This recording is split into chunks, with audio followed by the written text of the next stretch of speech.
వైకా jewellers వెలలేని Vaibhogam తరుగులేని నమ్మకం. ఇప్పుడు మన కాకినాడలో డిసెంబర్ 5న ఘనంగా ప్రారంభం కాబోతోంది. నమస్తే రమగారు. నమస్తే రమగారు, విక్రమ బేతాల కథలు చెప్పండి అండి. పట్టుబదలని విక్రమార్కుడు మళ్ళీ లోపలికి నడిచాడు. చెట్టెక్కి అక్కడున్న కళేవరాన్ని భుజం మీద వేసుకున్నాడు. కళేవరాన్ని ఆశ్రయించుకున్న బేతాళుడు కూడా రాజుతో పాటు నడిచాడు ముందుకి. నీకు విసుగు విరామం లేదు, రోజు వస్తావు, రోజు ఎన్నిసార్లు వస్తావు, మార్గాయాసం తెలియకుండా ఒక కథ చెప్తానని కథ చెప్పడం మొదలుపెట్టాడు. పూర్వం ఇంద్రపురి అనే ఒక రాజ్యం ఉండేది. దానికి చంద్రసేనుడని రాజుగారు, ఆయనకి ఇందుమతి అని భార్య. ఎన్నేళ్ళైనా పిల్లలు పుట్టలేదు. 12 సంవత్సరాలైందిట వివాహమై. సంతానం లేదు.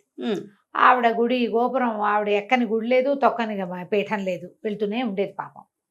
ఊరి చివర కొండ మీద పురాతన కార్తికేయ ఆలయం ఉండేదట. ఈవిడ ప్రతి శనివారం అక్కడ ఉపవాసం ఉండి కొండ మీదకి కాలినడకని వెళ్ళి పెద్ద పాము పుట్ట ఉందట అక్కడ మామిడి చెట్టు కింద. ఆ చెట్టు కింద ఉన్న పుట్టలో పాలు పోసి ప్రసాద స్వీకారం చేశాకే మంచినీళ్ళైనా పోసుకునేది నోట్లో. పాపం కొండెక్కి వెళ్ళేది. కొండ దాకా గుర్ర మీద వెళ్ళిపోయేది రథంలో. ఈ కొండ కాలినడకని పైకి ఎక్కేది. ఎన్నేళ్ళు 3 సంవత్సరాలు వెళ్ళిందిట ఆ గుడికి. అట్లా వెళ్ళగా వెళ్ళగా వెళ్ళగా ఒకనాడు ఏమైందట, ఈవిడ పుట్టలో పాలు పోసి యువతలకు వస్తుంటే ఆ పుట్ట పక్కన ఒక బైరాగి లాంటి ఒక ఆయన కూర్చున్నట్టు. జీబు గడ్డము, తలంతా అట్టలు కట్టుంది, పక్కన సంచి ఉంది, పాత మాసిపోయిన గామంచాలాంటిది ఒక కాషాయ రంగు బట్ట కట్టుకున్నాడు బైరాగి. చేతిలో ఒక కర్ర ఉంది. ఆయన అమ్మాయికేసి ఆవిడకేసి అలాగే చూసి, ఏమమ్మా ఇంకా కోరిక తీరలేదని చూస్తున్నావా ఇందుమతి అన్నాడు. ఇందుమతి అనేసరికి ఇప్పుడు ఆశ్చర్యం, రాణి నన్ను ఇందుమతి అంటున్నాడు, ఏమమ్మా ఇందుమతి అన్నాడు. అనేసరికి అర్థం కాలేదు. కానీ ఏమనిపించింది, ఏ భగవంతుడు ఈ మారు వేషంలో ఉన్నాడేమోనని దండం పెట్టింది. అవును స్వామి అంది. అనేసరికి ఇతరా అని పిలిచాడు. పిలిచి ఆయన పక్కన ఓ సంచి ఉంది. ఈ సంచిలో అరటిపళ్ళు ఉన్నాయి, ఒక్కటంటే ఒక్క పండు తీసుకు తిను, నీ కోరిక తీరుతుంది అన్నాడు. ఎప్పుడైతే ఈ అరటిపళ్ళు ఉన్నాయి, ఈ కోరిక తీరుతుంది అనగానే ఆవిడకు ఉత్సాహం వచ్చింది. కార్తికేయుడిని సుబ్రహ్మణ్యేశ్వరిని ఆరాధిస్తే కదలి వంధ్యము కాకవంధ్యము పోతుందని కథ. అరటి చెట్టుకి వంధ్యత్వం అది ఒక్కసారి గెల వస్తుంది. అవునవును, దానికి 2 గెలలు వస్తాయిట కార్తికేయుడు అనుగ్రహం లభిస్తే. అలాంటి కథలు విని విని ఉంది ఆవిడ. అరటిపండు అనగానే ఆవిడకు ఉత్సాహం వచ్చింది. గబగబా ఆయన దగ్గరికి వెళ్ళి ఆ పక్కనున్న సంచిలో చేయి పెట్టింది. సంచి నిండా అరటిపళ్ళు ఉన్నాయి. అందులో కొన్ని మెత్తబడిపోయి, కొన్ని వాడిపోయి, కొన్ని వేళ్లాడిపడిపోయి అట్లా ఉంటే ఆవిడ సంచిలో అంతా కలయి వెతికి చేతికి దొరికిన లావుపాటి పండుని, పుష్టిగా ఉన్న పండుని ఏమనుకుంది, నాకు బలంగా ఉన్న పిల్లవాడు కావాలి, ఈ డొక్కుపళ్ళు తీసుకుంటే డొక్కు పిల్లవాడు పుడతాడో ఏమిటోనని బాగా వెతికి బాగా బొద్దుగా లావుగా ఉన్న పండుని తీసుకుంది. పండుని తీసుకొచ్చింది, ఇంటికి వచ్చింది. భర్తకు సంతోషంగా భర్తకు చెప్పింది, ఆయన ఎవరో మహానుభావుడిలో ఉన్నాడు, అరటిపండు తింటే నాకు సంతానం కలుగుతుందేమో అంటే, నువ్వు ఎంతమందో మహానుభావులను చూసావు అన్నాడు ఆయన వెటకారంగా. రాజుకేం పెద్ద నమ్మకం లేదు, ఈ గుళ్ళు గోపురాలు వీటి వెనకాల పడ్డం మీద ఆసక్తి లేదు ఆయనకి. కలితే కలుగుతారు ఏమిటి అని ఉండేది. మరి ఆడవాళ్ళకి ఎక్కువ ఉంటుంది, వాళ్ళు ప్రశ్నలు ఎదుర్కొంటారు కదా. అవును. ఈవిడ గబగబా ఇంటి లోపలికి వెళ్ళి దేవతార్చన అది ముగించుకుని ఈ అరటి పండుని ప్రసాదంగా తీసుకోవటానికి చూస్తే అవి ఏం పండది, జంటక పండు, కవల పళ్ళు ఉంటాయి కదా, అతుక్కుపోయిన ఉంటాయి పళ్ళు, అందుకే అదంత లావుగా ఉంది. తినేసింది పండు. రాజుగారికి ఏం పెద్ద నమ్మకం లేదు, కానీ ఈవిడ కొంచెం భక్తితోటే ఉంది. తర్వాత కూడా వారం వారం ప్రతి శనివారం కొండ మీదకి వెళ్ళేది. ఆయన ఏనాడు ఈవిడ కనపడలా. ఒక్కసారి కనిపించాడు, అరటి పండు ఇచ్చాడు. 3-4 నెలలకి ఈవిడ గర్భవతి అని తేలింది. ఇంకేముంది, ఆ బైరాగాయనే మహానుభావుడు సుబ్రహ్మణ్యుడే ఆ స్వరూపంలో వచ్చాడని సంతోషించింది. చివరికి నెలలు నిండినాయి. ఆవిడకి 2 కుమారులు పుట్టారు. జంట అరటి పళ్ళతో కవల పిల్లలు పుట్టారు. కానీ ఈ కవల పిల్లలు ఆ పళ్ళెట్ట అతుక్కున్నాయో వీళ్ళు కూడా అటాగే అతుక్కుని పుట్టారు. అయ్యో, సియామేస్ ట్విన్స్ పుట్టారు. ఏం చెయ్యాలో తెలియదా ఈవిడికి.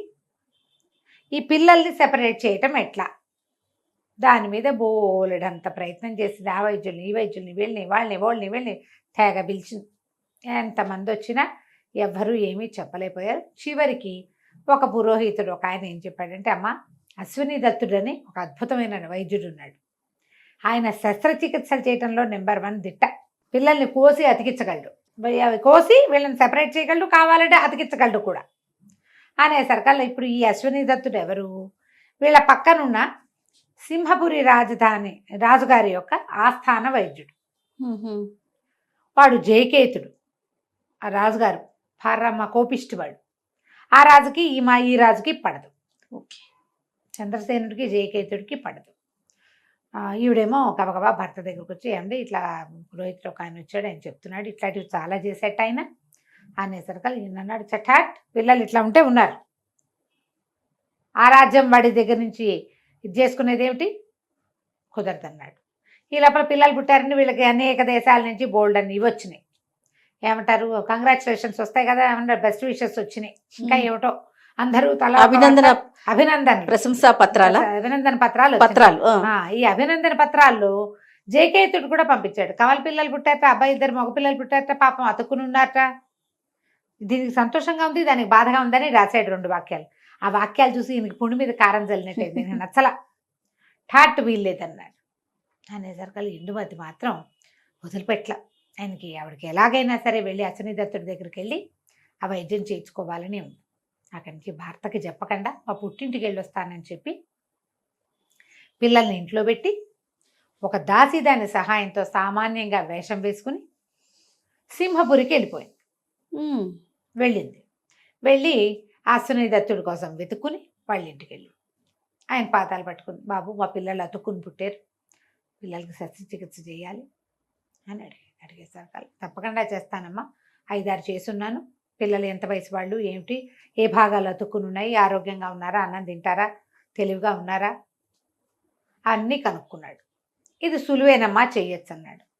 చేయొచ్చు అంటే అంత సులువు కాదండి, నేను ఇంద్రపురి రాజుగారి భార్యని, ఇందుమతి నా పేరు చెప్పేసింది. అనేసరికల్లా ఈయన అన్నాడు, అమ్మా నీకు మీ కనుక వైద్యం చేస్తే నన్ను చంద్రపూర్ నుంచి బహిష్కరిస్తారు, ఇక్కడి నుంచి మా రాజ్యం నుంచి నన్ను బహిష్కరిస్తారు, ఉరి కూడా వేసిన ఆశ్చర్యపోక్కర్లేదు, మీకు మాకు పడదు అనేసరికి ఆవిడ వలవలా ఏడ్చింది.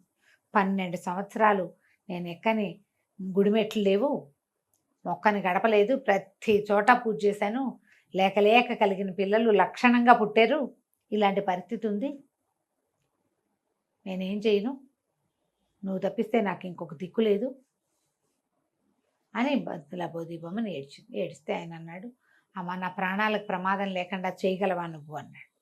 ఏమిడంది, చేస్తా తప్పకుండా, నీ ప్రాణాలకి నాది పూచి, నీకే సమస్య రాదు, నా భర్తతోటి రాదు, పక్కన మా జేకేతోటి కూడా రాదు అని చెప్పేసరికి అలా ఆయన ఈవిడ వెనకాల పడి బయలుదేరి వచ్చి ఇంద్రపురికి వచ్చాడు. ఒక 8-10 రోజుల పాటు పిల్లలకి రకరకాల మందులు ఇచ్చి పిల్లల్ని దగ్గరుండి చూసి ఒకనాడు ఇద్దరికి ఆపరేషన్ చేసేసాడు. పిల్లలిద్దరూ సెపరేట్ అయిపోయారు. హీలింగ్కి ఒక నెల పట్టింది.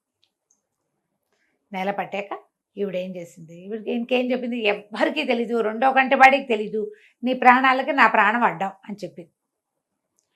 ఒకరోజు ఉదయమే రాజకుమారులు ఇద్దరూ సెపరేట్ అయ్యారు. ఈ పిల్లలకి ఈ వైద్యం చేసిన ఆయన ఈ ఫలానా సింహపురి తాలూకు రాజకు వైద్యుడైన అశ్విని దత్తుడు అని చెప్పి ప్రకటన చేయించింది. అన్ని రాజ్యాల వాళ్ళకి ఉత్తరాలు రాయించింది. అశ్విని దత్తుడు మా పిల్లల్ని సెపరేట్ చేశాడు,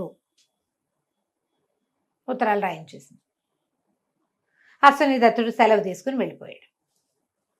ఇప్పుడు భేతాళుడు అడిగాడు, ఇందుమతి ఏం చెప్పింది, రహస్యంగా ఉంచుతాను, నీకు ప్రాణాలకు ఏ ప్రమాదము లేదండి, చెప్పితే రాజుకు తెలిసిపోతుంది కదా, మరి ఎందుకు చెప్పింది అని అడిగాడు.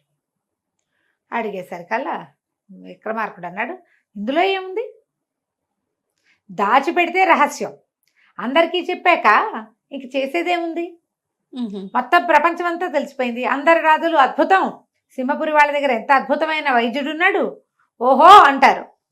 ఇప్పుడు ఆయన రాగానే వాళ్ళకి వైద్యం ఎందుకు చేసామని ఈయన ఏమైనా చేశాడు అనుకో, ఈ రాజుగారి ఇది ఏమవుతుంది, కదా, ఆయన పరువు పోతుంది, నోరు మూసుకుని ఊరుకుంటాడు, ఓహో నోరు గట్టిగా మూసుకుని ఊరుకుంటాడు. మనం ఏం చేయాలి, గోల్ చేయాలి ఏదైనా, అప్పుడు ప్రమాదం తక్కువ.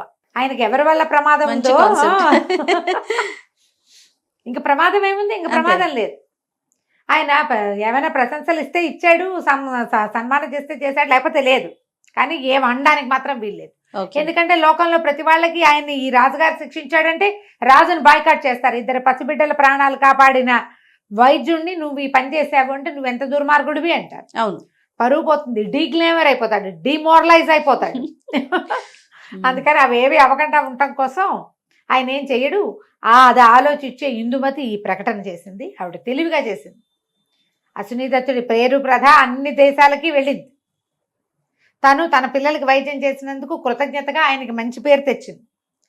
దాంతోపాటు ఆయన ప్రాణాలకు ప్రమాదం లేనటువంటి ముందు కాళ్ళకి అడ్డం వేసింది అనమాట తెలివిగా. అది కథ కంచికి మనం ఇంటికి. ఇది ఎప్పుడైతే చెప్పాడో ఈయన విక్రమార్కుడు బేతాళుడు అన్నాడు, చాలా బాగా చెప్పావు, కానీ నువ్వు మౌన భంగం చేసావు కదా, నేను వెళ్ళిపోతున్నా అని వెళ్ళిపోయాడు. రాజుగారు మళ్ళీ వెనక్కి తిరిగి నడవటం మొదలుపెట్టాడు. చాలా బాగుంది రమ్మగారు. నమస్తే. నమస్తే. సుమన్ టీవీలో మీ పర్సనల్ అండ్ బిజినెస్ ప్రమోషన్స్ కోసం కింది నెంబర్కి కాంటాక్ట్ చేయండి.